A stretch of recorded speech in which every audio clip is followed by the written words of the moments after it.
I will now discuss premiums.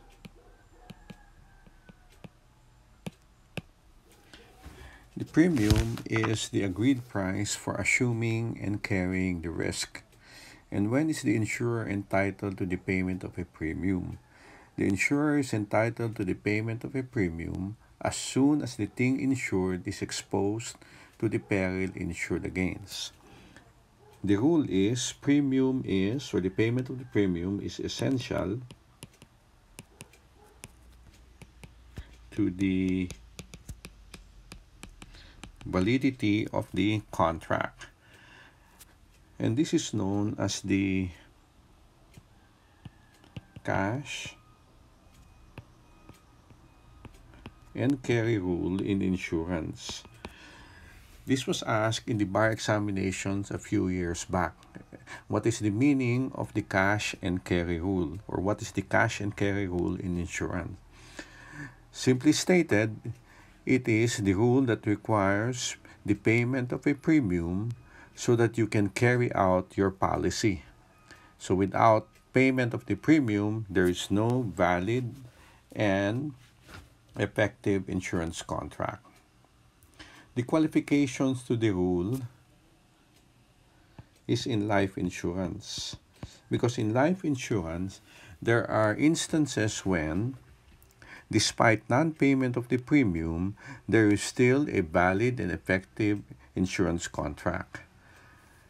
So the exceptions are, in case of life or industrial life referring to a situation where the premiums are paid on a monthly basis, there is effective insurance when the grace period is applicable. So in life insurance, premiums are payable in advance. So for example, your life insurance coverage for the year 2020, you have to pay your premium on, let's say, it follows the calendar year in January. And you normally would have a grace period of 30 days in which you are allowed to pay for your premium. So if, for example, the premium is due on January 1, 2020 and you do not pay, you normally would have a 30-day grace period or up to the end of January 2020 to pay the premiums for your life insurance policy for the year 2020. So during that period, or during the grace period, notwithstanding failure to pay, there is a valid and effective life insurance coverage. Second, when the insurer makes a written acknowledgement of the receipt of premium, such will be considered as conclusive evidence of the payment of the premium to make it binding and effective. So take note that it is only conclusive evidence of the payment of the premium to make it valid and effective, but it is not conclusive evidence of payment. So that means there is a receipt, but there is still no payment. That receipt makes the insurance valid and binding, but it is not conclusive proof of payment because in fact and in truth, there is still no payment. And the third is where the obligee has accepted a bond or a suretyship contract. Here, we are talking of property insurance, but there is still, or liability insurance specifically, and there is still no payment of the premium, but the obligee has already accepted the insurance or the suretyship contract. So this is how it works. In suretyship, you have an obligor and you have an obligee. So the obligor is required by the obligee to get a suretyship contract to guarantee the performance by the obligor of his obligation. So the obligor now obtains a suretyship contract, presents it to the obligee accepts the suretyship contract. So even if the obligor has not yet paid the insurer, the contract, insofar as the obligor is concerned, is already valid and effective.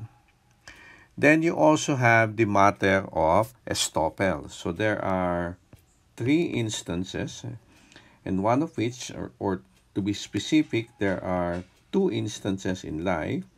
And when you speak of property, there are also 2 instances, because the first, the grace period, is applicable to life.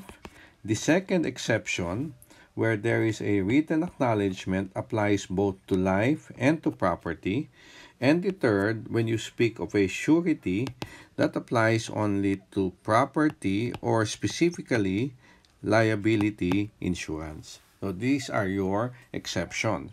Then, through jurisprudence, the matter of estoppel.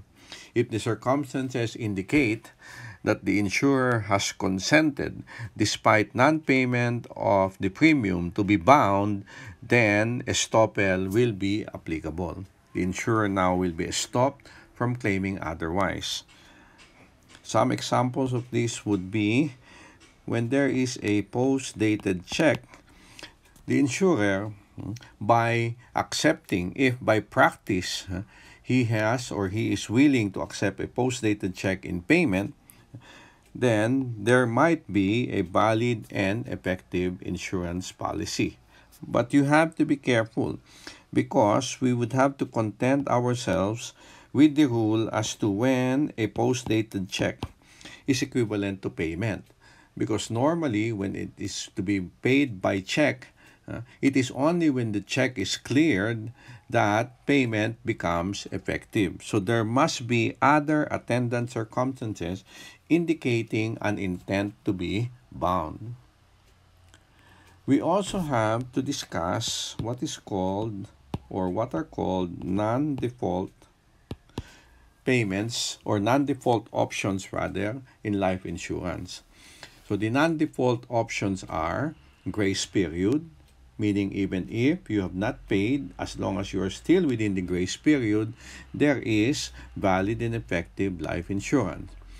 The cash surrender value refers to a value that is attached to the life insurance policy if you have been paying for a significant amount of time. You can exchange the policy for its cash surrender value.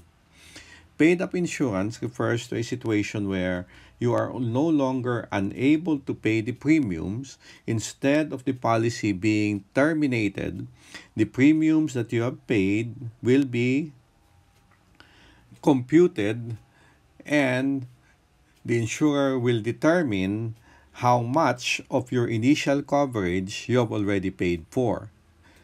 So if, for example, you secured 5 million pesos worth of insurance and you have been paying premium for at least, or for a period of, let us say, 2 to 3 years, and you are no longer unable to continue the payment, what will happen is the insurer will compute what is the equivalent of the premiums paid and will issue to you paid-up insurance. So instead of 5 million insurance, you may have insurance now only for 1 million or 500,000, and it is considered as fully paid. The fourth non-default option in life insurance is an automatic loan clause. It is a provision in the policy that grants you, or the insurer grants you, an automatic loan for the purpose of paying your premium. So when you don't pay, you will now have subsequently an obligation to pay the subsequent premium plus the loan that was granted you to pay a previously due premium. And the last non-default option is reinstatement, which we would have to discuss in detail. A reinstatement is a remedy that is available after your policy lapses. Lapses in the sense or on account of the non-payment of a premium. Reinstatement under the law can be permitted within 3 years or a stipulated longer period from the date of default. So if you have not paid the premium, the policy will lapse and you can apply for a reinstatement. Within what period? Within a period of 3 years or such other stipulated longer period from the date of your default. Reinstatement, however, is not absolute because it is now going to be conditioned on your insurability or evidence of good health plus the payment of all overdue premiums and indebtedness. So here, the insurance company determines whether you remain to be insurable. So again, going back or in preparation for our subsequent discussion on concealment and misrepresentation, there will be applicable the rules on concealment and representations in connection with your insurability.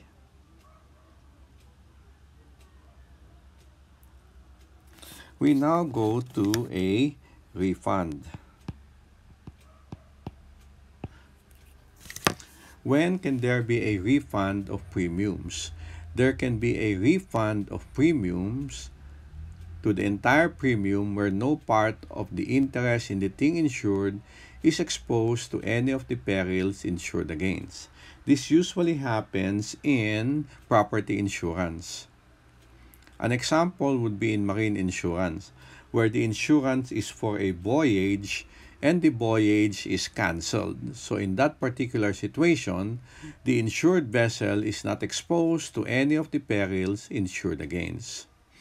Second, where the insurance is made for a definite period of time and the insured surrenders his policy before the expiration of the period.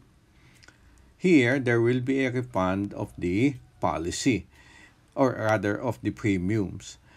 It does not apply, however, when there is a short period rate or it is a life insurance contract.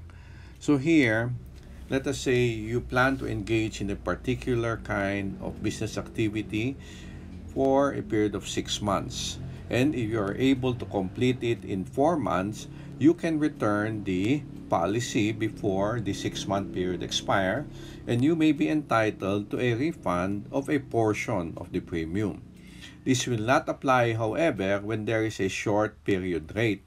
When there is a short period rate, there is a specific amount that is refundable when the policy is to be returned. There can also be a refund when the contract is voidable on account of fraud or misrepresentation of the insurer or the agent. Here, they are the ones guilty of fraud or misrepresentation.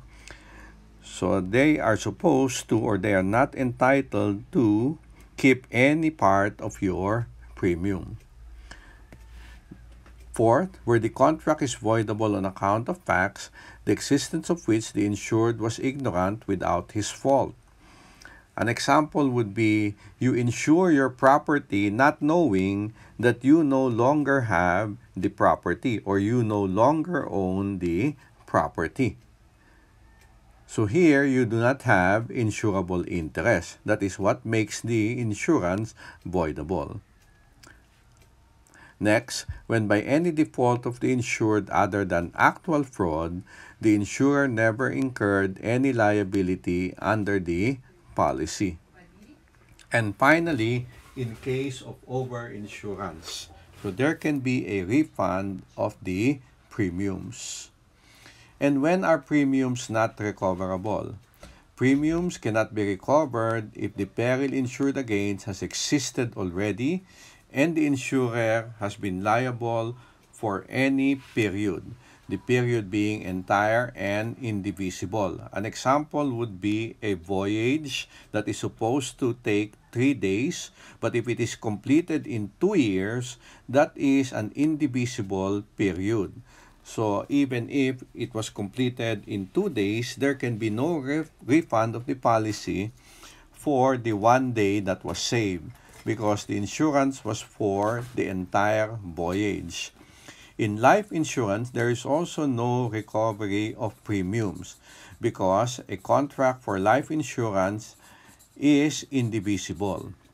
And third, where the insured is the one guilty of fraud or misrepresentation.